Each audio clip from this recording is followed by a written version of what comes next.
Perfect. Hey guys, welcome to a session. Today we have Galicia Gordon, a Canadian entrepreneur known best as the founder of Leading Learners. Galicia has spoken, mentored, and judged at 100 business competitions, hackathons, and events all across the globe. And today she is here at Dhruva to conduct a workshop on pitching ideas and startups and products and whatnot. The startup Leading Learners is a platform with a mission of supporting students through centralized, free, and accessible resources. I hope y'all are super excited for this. Thank you for coming, Galicia. We are glad to have you here. The stage is yours. Please take over. Yeah, for sure. Thank you so much. Thank you. I'm really excited. I just need sharing permissions to begin. But Yes. Thank you so much, and everyone. Let me. Okay.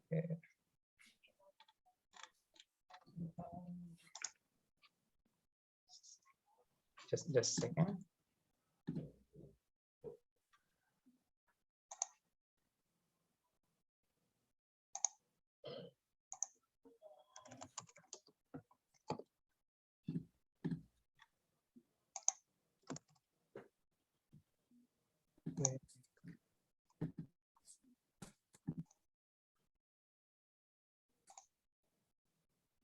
Okay, perfect. Yep. Okay, I will full screen presentation.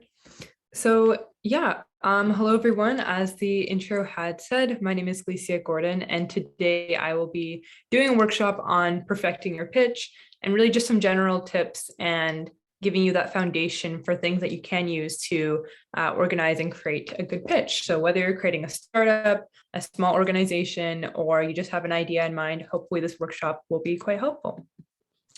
So as a little presentation outlined, I'll start off by talking a little bit about me, some background inspiration as to why I started. I'll give you a quote to reflect on that focuses on finding the right people, strengths and weaknesses when I was starting off, tips to find the right people, and 3 pitch elements that I believe are quite important. So to start off, a little bit about me. So as the introduction had said, my name is Galicia Gordon. I have the professional title, I guess, as the founder of Leading Learners. And essentially, we are a platform that takes together, honestly, everything a student could need during their academic years onto a singular platform. And so within a year of operations, we had founded ourselves in January of 2020, and we've been able to reach over 100,000 students globally. And at the bottom, I also have some different programs like judging and mentoring experiences at hackathons and business competitions. But I'm not going to get into all of them, but if you have any questions about any specifically, or just how to get into judging and mentoring, I would recommend those 100%. So feel free to let me know during this presentation or after. I will take any questions too.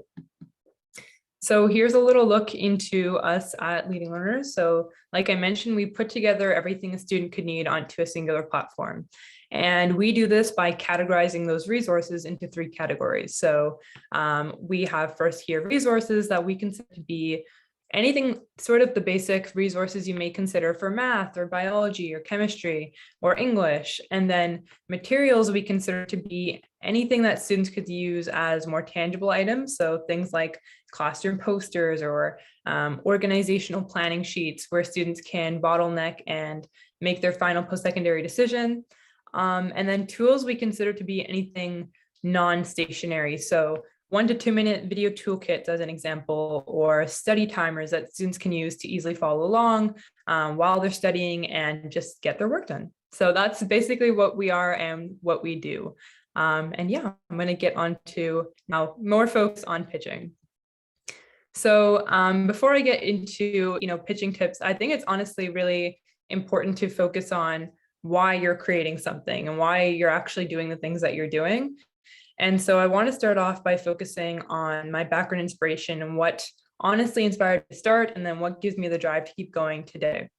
So for background inspiration, I usually say that there were 3 things that allowed me to really say, I want to create a centralized approach at student resources.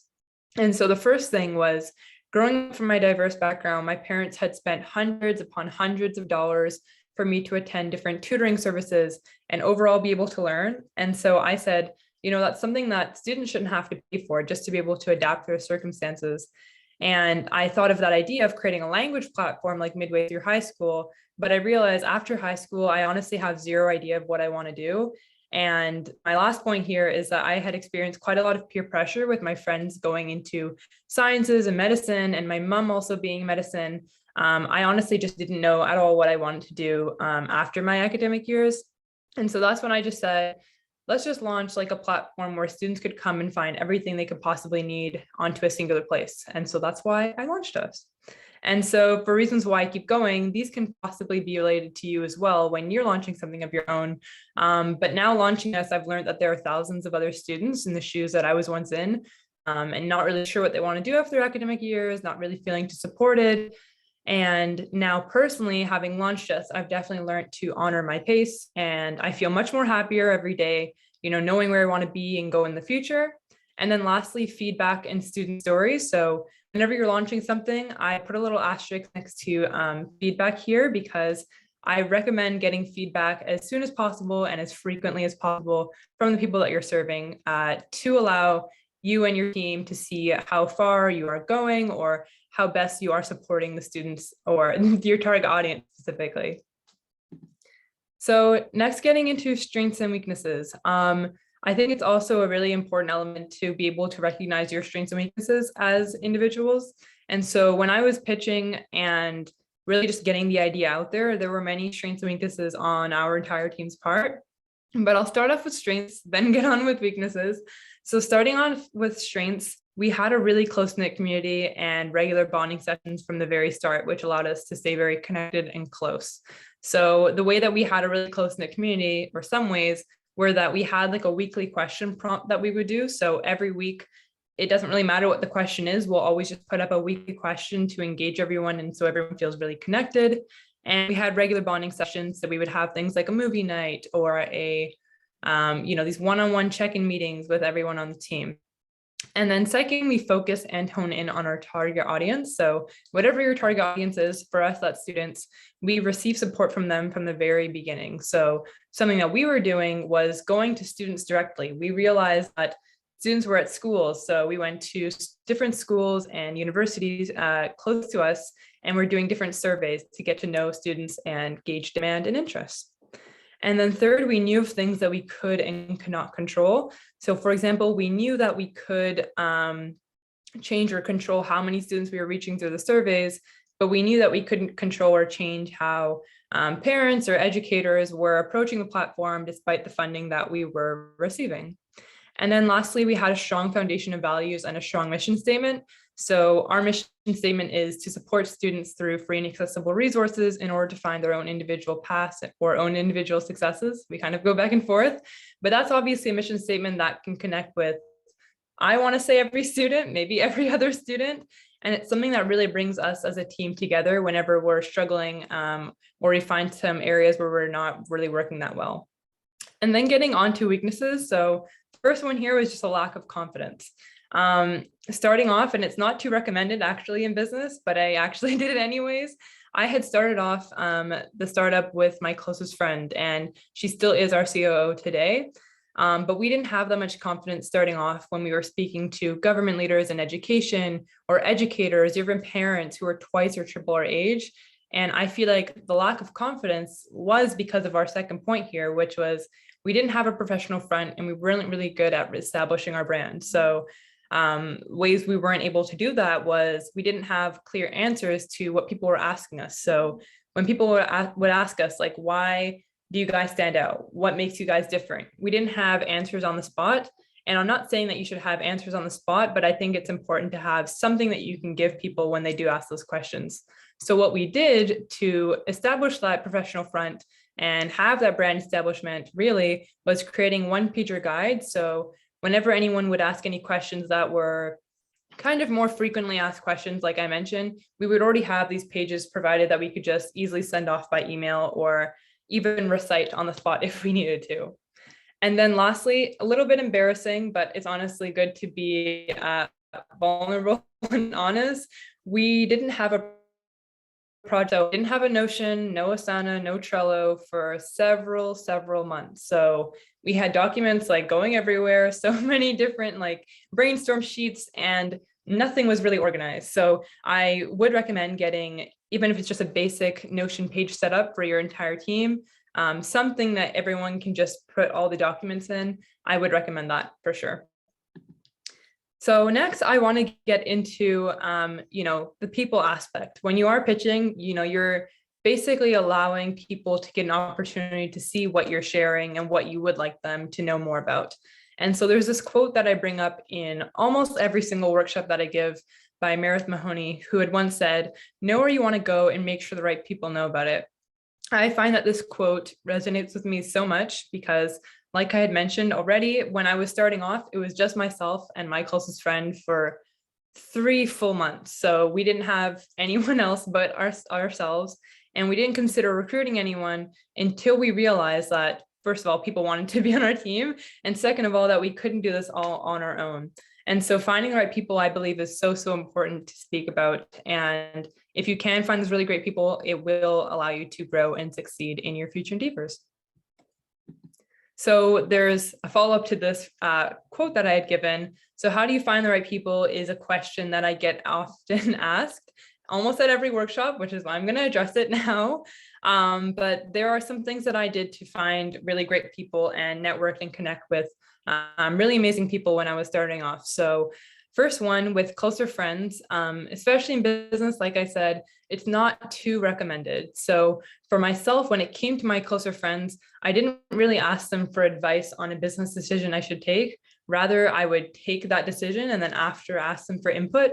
And the reason I do this is because usually they've been along the entire journey with me, seeing the entire process. So asking them for input after, it allows them to, have that kind of change or difference and allow them to see that, difference overall. And then second, reaching out through other people. So if you're not that confident, which I understand, it wasn't me for several months, I wouldn't expect myself to be speaking right now. But having one or two possibly communication representatives who work on all of the external relations or partnerships or sponsorships, if you're a nonprofit, or any sort of media deals, like I think that having one or two people who can do that and best represent that would be a good thing as well. And then third, connecting with program participants. So, you're already here. Hackathons and business competitions and so many events online right now are an amazing way to connect and network with some really great people, potentially in business or just for discussions. And then my last 2 points here are educators' lessons and learning from your elders. So educators' lessons is something that, I didn't really understand until way later in my academic years. So I didn't realize that teachers, and if you're in, college or university, they're more than willing to just sit down and, have a quick 30-minute chat with you, just based on anything that you may be worried about. And so I would recommend that if you can get the time to. And then my last point here is learning from your elders. So we always say that like our elders or like the older people in our lives have the best experiences, but they also have the most experiences, having lived twice, even triple our ages at times. So if you can, maybe learning from them and what helped them to get into positions that they were once in the past. And so next I want to get into 3 pitch elements, and I think that will be the end of the presentation. So there are 3 pitch elements that I recommend focusing on and considering when you are creating and even giving that pitch. So feel free to take pictures or screenshots or any notes throughout these 3 points, but I'm starting off with vision. So vision is something that I think about a lot when I make anything, any sort of decision. I honestly think about how it will look like in its final form. And that is so important to me. So I want to start off by explaining why a vision is important in your pitch, either, the preparing of your pitch or giving your pitch. So oftentimes our bigger plans seem unrealistic. It's just the truth. When we say that we want to make something that maybe people have not heard of before, like my second point suggests, we may need like a visual reference or something that they can relate to as people. And I didn't finish this point here, but when you go outside of the norms, like when you go outside of things that people are used to typically seeing, they're going to question you. It's for sure going to happen without a doubt. And I also think about, when it comes to vision, the times that people say, this brand is known for having this, or this brand is known for being like this on their social media presence. Vision is honestly something that people can connect to in itself. And so how can you incorporate vision? So brainstorming your ideas in the beginning before getting started, turning your prompt or foundation in a new direction, and switching one or two pieces in your work and seeing if it improves the outcome. So when I say switching one or two pieces in your work, I'm not necessarily speaking about, maybe the technical side, although you never really know, but I think maybe switching, a few words in your mission statement, or switching your focus is also a great thing that you can do as well. So second, getting into expectations. So there's a quote that I also bring up a lot in workshops by Larry Page, who had once said, always deliver more than expected. I just feel like it's honestly true whenever, especially in business, when you're trying to pitch something. I think that when you have these like extra things that make you stand out, it's something that people really do remember, and it keeps them sort of in a loop of remembering your idea in the long run. And I say this because your distinctions and what makes you special more so is what gets you far in the long run. It's these smaller things that people can remember you, your brand, your company, your startup for, that gets you further in the long run. And I think it's also important when it comes to expectations to focus on your potential impact when you're pitching your idea. So for me, I had this very kind of crazy ambitious goal to reach 500 students. That was just like something I said to myself. But the reason why I feel like we've been able to reach, so much more than that was because we were focusing on the students directly rather than how many students we would reach. And then also lastly, going beyond expectations are also great confidence booster. So when you can like exceed someone's expectations, or you are given an opportunity to go beyond that extra mile or that extra outline that maybe a hackathon gives you, it's honestly great to see that you have ticked off all the boxes of what they've been expecting. And then so 3 ways that you can do this are seeing what competitors within your field are doing and aiming to go maybe 1 or 2 steps ahead. That is not something that I necessarily recommend, but I think it's also important to just be generally aware of your competition. Second, oftentimes you will be asked, why do you stand out, or why should I care blatantly? It's something that you do need to expect, and also just have a general answer that you can give. And then lastly, security in your product or service is important. So I kind of frame security in the sense of knowing that you guys are unique and knowing why you guys exist and are valuable to society or the people that you're serving. And then lastly, learning is my last slide that I want to get onto. So I will answer any questions after this. I already see something in the chat. But the third pitch element I want to focus on is learning, and more so specifically continuous learning. So I think that there was this quote by Michelangelo, who had once said, I'm still learning. And he said that in his late 80s. And he did really give me that like inspiration to say, every single day there's something that we can learn. And it's just our goal to take whatever we can and further try to improve it, or learn more about how we can improve ourselves as a whole. And so there are a few ways that I honestly recommend continuous learning. So finding your target audience and how you can directly assist them. When it comes to your target audience, especially those larger ones like students or business owners, those are people that are in the millions and millions and millions, and you can continually learn from them. Surveys, emails, and outreach are super important. So we spend a lot of time sending emails for sponsoring events or speaking at different events or doing any social media partnerships. It's something that we really do focus on, and it's important because you get to build those connections. Third, brand establishment. So if you feel like your brand can use some work, or if you feel like you're not that focused on what you're actually solving, establishing that is something that you can continually do. And then my last 2 points here are seeking feedback on a regular basis and trying to learn what you can and cannot control early on, which are 2 things that I had already went over quite a lot during the presentation. But yeah, that is all I have for this workshop. So Leading Learners is on Instagram, and we just shorten our name to @LeadLearners. And then I myself am also on LinkedIn if you have any questions about different experiences or programs, or just generally want to chat. Yeah, I'm definitely open to answering any there, but Thank you so much. And I'll look in the chat for a bit for any questions. Oh, this wasn't a question, but someone said the honesty is appreciated. Yeah, for sure. I think it's really important, especially in business where there's so many things that we can definitely be faced with. I'll sit back for another minute, I think, just for any questions, but thank you so much, everyone.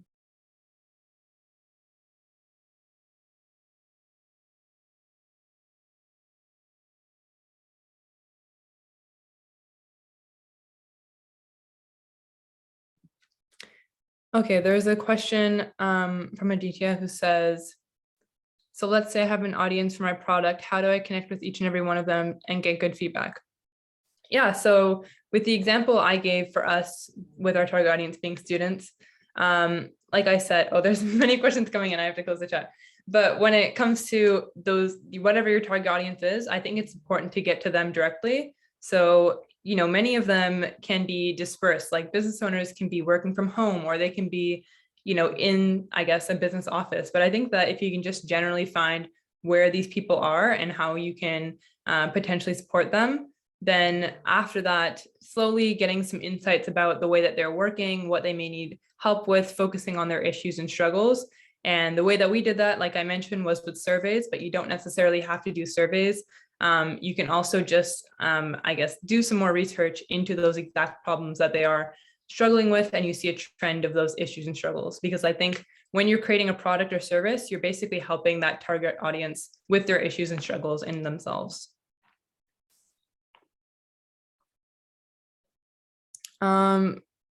This question says, do you have any experience giving an elevator pitch? Yes, many times. I honestly have done, because there are many pitch competitions if you do eventually get into them. And I have to say, if you're just starting off, get onto sites like Eventbrite or Hopin and slowly just start submitting pitch videos, because some of them you can get money just for submitting a 1-minute pitch. And so that's one example of one that I've done, but you have to be very quick. You have to give what you can in that short amount of time. But generally, if you do decide to scale and go further with the idea, elevator pitches are something that are honestly continually asked. So having like a general idea of what you do in 30 seconds to a minute is something I would recommend for sure.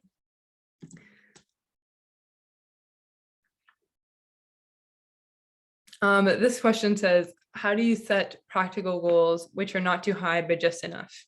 That is a very, very good question, because I think honestly, everyone can vouch for me that, especially our entire team, because we take a lot of time bringing in great talent, that we tend to honestly aim high in everything that we possibly can. So something I honestly think about is, well, two things. First of all, I think that we don't necessarily have to get everything we want to get done within a year. That's been my largest lesson from working on ourselves for almost 2 years now, is realizing that we don't have to get everything done within 1 year or 1 month or one set deadline. We have so much time to work on what we need. So that's one thing. And second of all, you know, when you're setting a goal, I think it's important to think about your motives as well. So like I said, a little bit, I think I mentioned a little bit about like personal branding. You may not want to personal brand yourself as the founder or a CEO of a company, but I think that if you focus on like why you're actually doing what you're doing, it'll give you that drive to keep going, and maybe even that decision making whether you want to pursue it or not.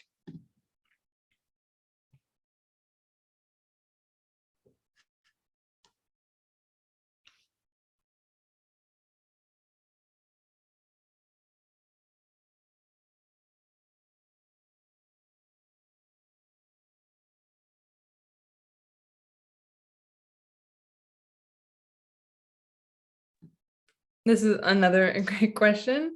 So this question says, since you mentioned that your best friend was your business partner, any advice on finding the right partner for your product? So yeah, I think that's a good point, because yes, my best friend is also my business partner, but I think that you can also think about it in the reverse setting. So your business partner can also eventually become, you know, a friend or even your best friend through that connection, and then also through experience. But I think that finding a great partner is honestly a combination of things. So I honestly focus on their motives. First of all, why are they joining you? Would they like that recognition? Would they like that legacy? Or are they there to genuinely just work on the problem at hand? And then secondly, what do they have to offer? So what are the strengths and weaknesses as individuals, and what can they do if times get tough is a third point for sure. Are they good at handling, difficult situations, or are they typically a person to panic and just, I guess, run away from the situation? Those are some questions that I do consider and definitely ask when it comes to finding right people in general, but also a good business partner as well.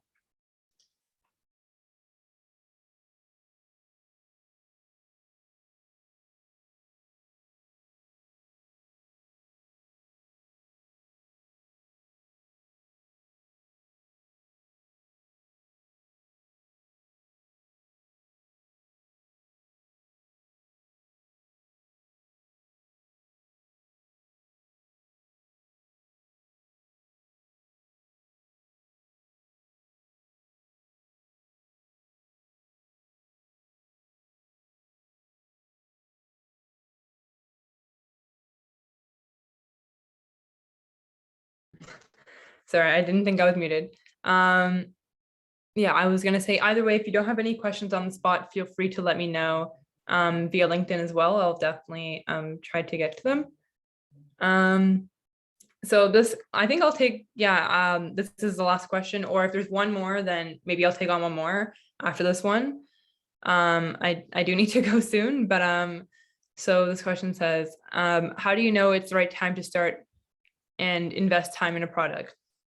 Yeah, that's a good question. And that is something that, honestly, every person, whoever is starting something, or you want to scale it to something larger, something you have to consider for sure.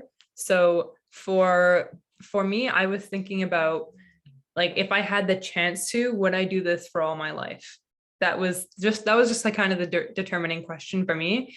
It was something that honestly took time for me to say, would I want to do this for my entire life or my working life if I had the chance? And so I said, well, I would. So why not take the chance? And this is something that I'm really passionate about. I have a lot of experience in working within this industry of ed tech, education, and technology and business. So it was something that I just had to decide for myself. And I didn't necessarily focus on the impact we already had, although that was amazing. I was focusing more so on, would I like to honestly do this, and why would I like to as well? But yeah, that's an amazing question. And all of the questions are honestly so great. So thank you so much, everyone.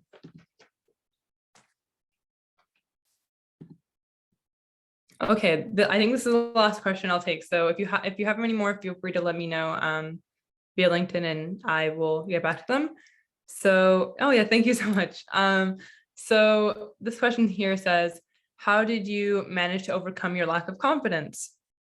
That is a good question. I can't lie, because like I said, when I was starting off, and I'm going to be honest, like many of my closer friends also are quite shy. I was just generally not the type of person to connect with other people and get myself quote unquote out there. So there were like a few things, honestly. I have to bring it back to that question of, if I could do this my entire working career, would I? And that was a yes. So that gave me the drive to just say, this is something I'm going to be doing. I don't really care whose opinions are coming in. It's something that I want to do. So I'm going to do it.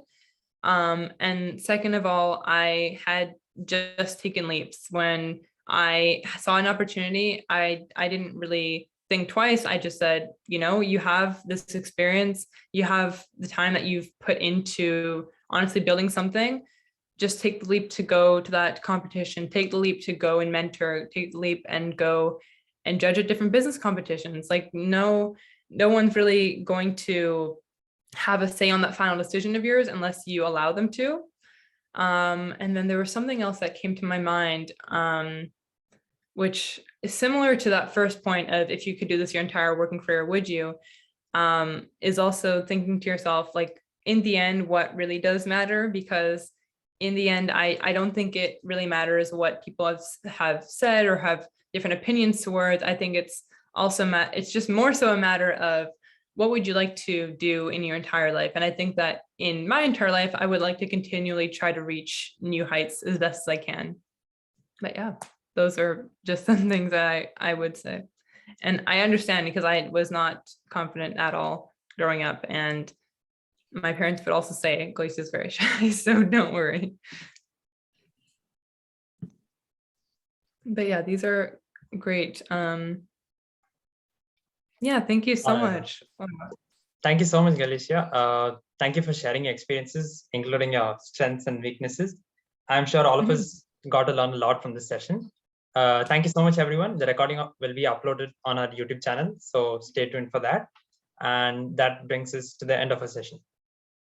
Yeah, for sure. Thank you so much, everyone. Thank you.